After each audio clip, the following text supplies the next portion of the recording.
નમસ્કાર ખેડૂત મિત્રો, તમે જોઈ રહ્યા છો ખેડૂત વિકાસ યુટ્યુબ ચેનલ। ખેડૂત મિત્રો, આજના આ વિડીયોમાં આપણે જોવાના છીએ તારીખ 9 માર્ચ 2024 અને વાર શનિવારની કપાસની અપડેટ્સ આવેલી છે। તે ઉપરાંત મિત્રો ગઈકાલે મહાશિવરાત્રિ હોવાના કારણે ઘણા ખરા માર્કેટયાર્ડો બંધ હતા અને આજે પણ થોડાક માર્કેટયાર્ડો બંધ રહેવાની સંભાવના છે, જેના કારણે કપાસની આવકોમાં નોંધપાત્ર ઘટાડો જોવા મળી શકે છે।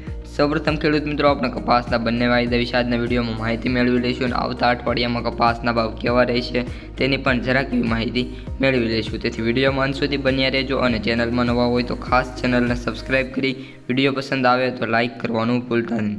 સૌપ્રથમ ખેડૂત મિત્રો, MCX વાયદાથી શરૂઆત કરીએ તો MCX વાયદામાં મિત્રો 62,600 રૂપિયા બોલાઈ રહ્યો છે, જેમાં આપણે વાત કરીએ તો 80 પોઈન્ટનો નાનો એવો ઘટાડો જોવા મળ્યો છે।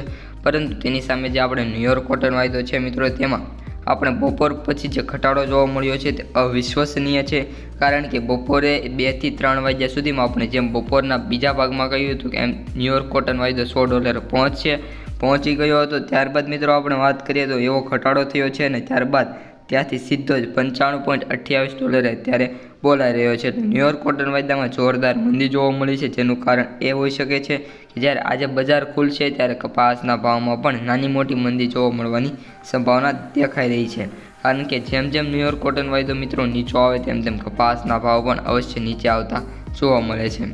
હવે ખેડૂત મિત્રો, આપણે કપાસના જે એવરેજ ભાવ ક્વિન્ટલના અત્યારે બોલાતા હોય છે તે તમને હું જણાવી દઉં તો એવરેજ ભાવ અત્યારે 7,235 પ્રતિ ક્વિન્ટલ ચાલી રહ્યા છે। સૌથી ઓછા ભાવની વાત કરીએ તો 5,000 પ્રતિ ક્વિન્ટલના અને સૌથી વધુ ભાવની વાત કરીએ તો 8,340 રૂપિયા બોલાઈ રહ્યા છે। હવે ખેડૂત મિત્રો, ઇન્ડિયન કોટન એસોસિએશને જે 7 માર્ચનો આપણને આંકડો આપેલો છે જે કપાસની આવકોનો છે તે હું તમને જણાવી દઉં તો આપણે ત્યાં 26,500 બેલની આવક જોવા મળી હતી અને તેને મેટ્રિક ટનમાં ફેરવીએ તો 4,505 ટનની આવક જોવા મળી છે। હવે ખેડૂત મિત્રો, વૈશ્વિક બજારે કપાસની માંગ છે, પરંતુ પહેલાંની સરખામણી આપણે વાત કરીએ તો થોડો ઘટાડો જોવા મળ્યો છે। ઉપરાંત કપાસ બજારની જે આવકો જે વેપારીઓ પાસે જે કપાસ હતો તે મોટા ભાગે આવી ગયો હતો, જેના કારણે કપાસની જે માંગ છે તે ખૂબ જ ઓછી છે। હવે કપાસની માંગ સર્જાવામાં થોડીક વાર લાગશે, કારણ કે વાયદા બજાર એ સતત ને સતત ફર્યા કરે છે।